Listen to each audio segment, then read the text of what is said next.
بسم اللہ الرحمن الرحیم۔ السلام علیکم ورحمۃ اللہ وبرکاتہ۔ یہ اس وقت کی بات ہے جب مشرق وسطیٰ کے ہر شہر اور علاقوں میں ایک خوبصورت اور حسین شہزادی کے چرچے عام تھے۔ لوگ ہر بات میں اس کی حسن کی مثال دیا کرتے اور ہر شخص کی یہ خواہش تھی کہ موت سے قبل ایک مرتبہ اس حسینہ کی ایک جھلک دیکھنے کو مل جائے۔ نہ صرف عوام بلکہ بادشاہ اور امراء بھی اس عورت کے دیدار کی خواہش رکھتے تھے۔ یہ مشہور حسینہ ایزا نامی ملک کی شہزادی ایزابل تھی۔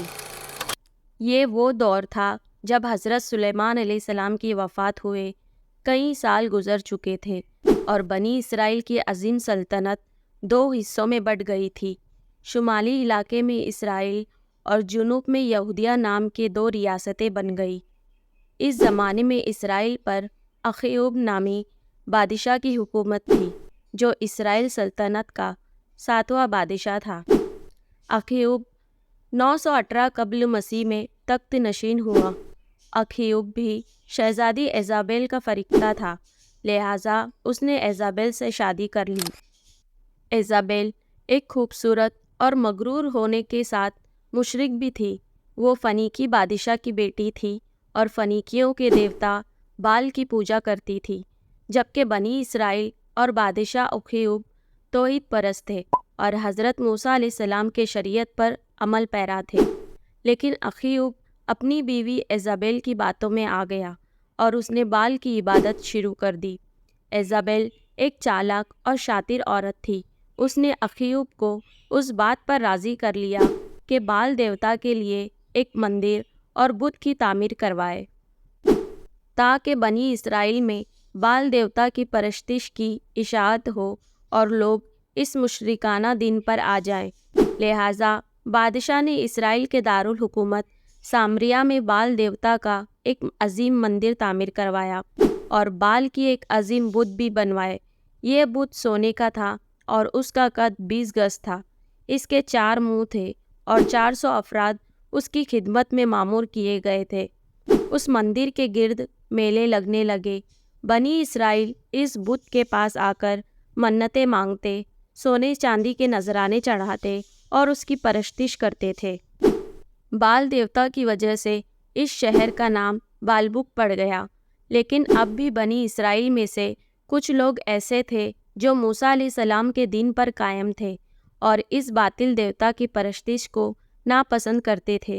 وہ اللہ سے دعا کیا کرتے کہ بنی اسرائیل راہ ہدایت پر آ جائے۔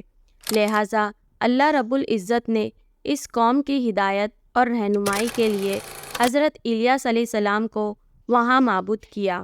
آپ حضرت ہارون علیہ السلام کی اولاد میں سے تھے۔ بائبل میں حضرت الیاس علیہ السلام کا ذکر ایلیا کے نام سے آیا ہے۔ حضرت الیاس علیہ السلام نے بالبک شہر کو دعوت توحید کا مرکز بنایا اور لوگوں کو ایک خدا کی پرستش کی طرف بلانے لگے۔ آپ بنی اسرائیل سے کہا کرتے تھے کہ تم لوگ واحد اور یکتا اللہ کو چھوڑ کر بال کو پکارتے ہو، حالانکہ یہ نہ تمہاری حاجت روائی کر سکتا ہے اور نہ ہی تمہیں کوئی فائدہ دے سکتا ہے۔ اس اللہ کی طرف لوٹ آؤ جو نہ صرف تمہارے اور تمہارے باپ داداؤں کا رب ہے بلکہ آسمانوں اور زمینوں اور ان کے درمیان جو کچھ بھی ہے ان کا خالق و مالک ہے۔ حضرت الیاس علیہ السلام کے اس پیغام کو بنی اسرائیل نے جھٹلا دیا اور شرعی انکار کر دیا۔ جب آپ نے بادشاہ اخیوب اور ملکہ ایزابل کو دعوت دی تو انہوں نے بھی آپ کی بات نہیں مانی۔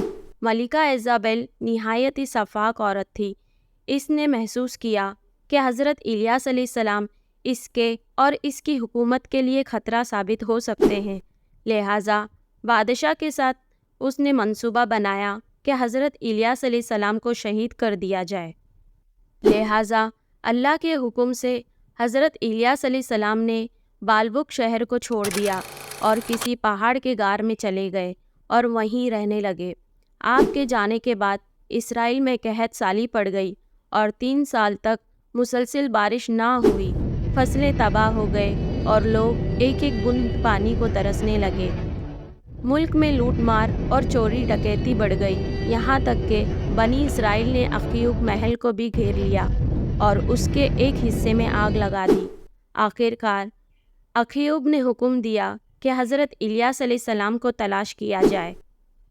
سپاہیوں نے آپ کو کھوجا اور بادشاہ کی درخواست پر آپ دوبارہ بالبک تشریف لائے، لیکن بال کے پجاریوں اور ملکہ ایزابل بادشاہ کے اس عمل سے بہت غصہ ہوئی اور الیاس علیہ السلام کا دوبارہ واپس آنا اسے ناگوار گزرا۔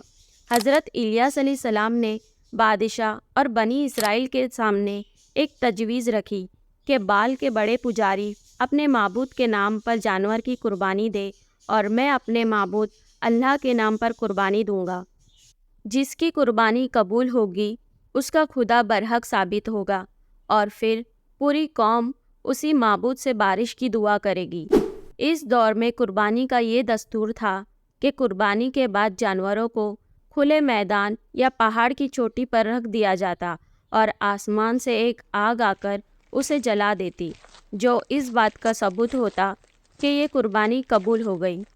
لہٰذا اگلی صبح کوہ کرمل کی اونچی چوٹی پر ایک طرف حضرت الیاس علیہ السلام کھڑے تھے اور دوسری طرف بال کے پجاری موجود تھے۔ دونوں فریق نے قربانی کی اور جانوروں کو اونچی جگہ پر رکھ دیا۔ پجاریوں کی قربانی ویسے ہی رکھی رہی جبکہ آسمان سے ایک غیبی آگ نمودار ہوئی اور اس آگ نے حضرت الیاس علیہ السلام کے قربانی کو جلا دیا۔ یہ دیکھ کر بنی اسرائیل میں شور مچ گیا، بادشاہ پر لرزہ طاری ہو گیا اور حق واضح ہو گیا کہ الیاس علیہ السلام کا خدا ان کے ساتھ ہے اور وہی خالق حقیقی ہے۔ لہٰذا اخیوب نے الیاس علیہ السلام سے معافی مانگی اور پجاریوں کو قتل کرنے کا حکم بھی دے دیا۔ حضرت الیاس علیہ السلام نے اللہ سے بارش کے لیے دعا کی۔ دیکھتے ہی دیکھتے آسمان پر گھٹائیں چھانے لگی اور موسلے دھار بارش شروع ہو گئی۔ بنی اسرائیل دوبارہ ایمان لے آئے اور شرک سے توبہ کر لیا۔ دوسری طرف ملکہ ایزابل بت پرستی پر قائم رہی اور دل میں یہ تہیہ کر لیا کہ وہ ان پجاریوں کا بدلہ حضرت الیاس علیہ السلام کو قتل کر کے لے گی۔ اپنی صفاکی اور چالاکی سے اس نے اخیوب کو پھر سے بہکانا شروع کیا۔ بادشاہ اس کی باتوں میں آ گیا اور دوبارہ بال کی پوجا شروع کر دی۔ بنی اسرائیل جب بارش سے سیراب ہو گئے اور ان میں خوشحالی لوٹ آئی تو وہ بھی حضرت الیاس علیہ السلام کے دین سے پھر گئے اور دوبارہ فسق و فجور اور شرک میں مبتلا ہو گئے۔ ملکہ ایزابل حضرت الیاس علیہ السلام کی جان کی دشمن بن گئی۔ مجبوراً آپ نے بالبک کو خیر آباد کہا اور کوہ سینا پر چلے گئے۔ بنی اسرائیل کھلی نشانی دیکھنے کے باوجود اللہ کے منکر ہو گئے۔ ان میں شراب نوشی، شرک عام ہو گیا اور بالبک پھر سے ان برے کاموں کا مرکز بن گیا۔ لہٰذا حضرت الیاس علیہ السلام نے اللہ سے دعا کی کہ یا تو یہ قوم راہ راست پر آ جائے یا ان پر عذاب الہی نازل ہو جائے۔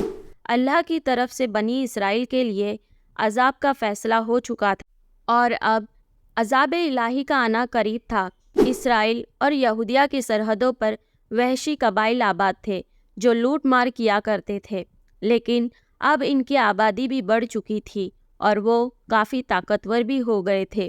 انہوں نے اسرائیل پر حملہ کر دیا اور سارے شہر میں لوٹ مار کر کے آگ لگا دی۔ شہر تخت و تاراج ہو گیا، ہر طرف لاشیں اور بربادی دکھائی دیتی تھی۔ اس وحشی قوم نے اخیوب، ملکہ ایزابل اور اس کے بیٹے کو بھی قتل کر دیا، اور وہ ملکہ جسے اپنی طاقت، بادشاہت اور حسن پر اتنا غرور تھا، جب وہ مری تو اس کے جسم کو سڑکوں پر پھینک دیا گیا اور بنی اسرائیل نے اپنی آنکھوں سے دیکھا کہ بہت سارے جنگلی کتے اس کی لاش کو نوچ نوچ کر کھا رہے تھے۔ اس وقت نہ تو اس کا دیوتا بال کام آیا اور نہ ہی کوئی باطل معبود۔ آج بالبک شہر لبنان کے نام سے موجود ہے، جہاں اس زمانے کے کھنڈرات آج بھی اس دور کی شان و شوکت اور تباہی کی گواہی دیتی ہے، جو تا قیامت نوع انسان کے لیے عبرت ہے۔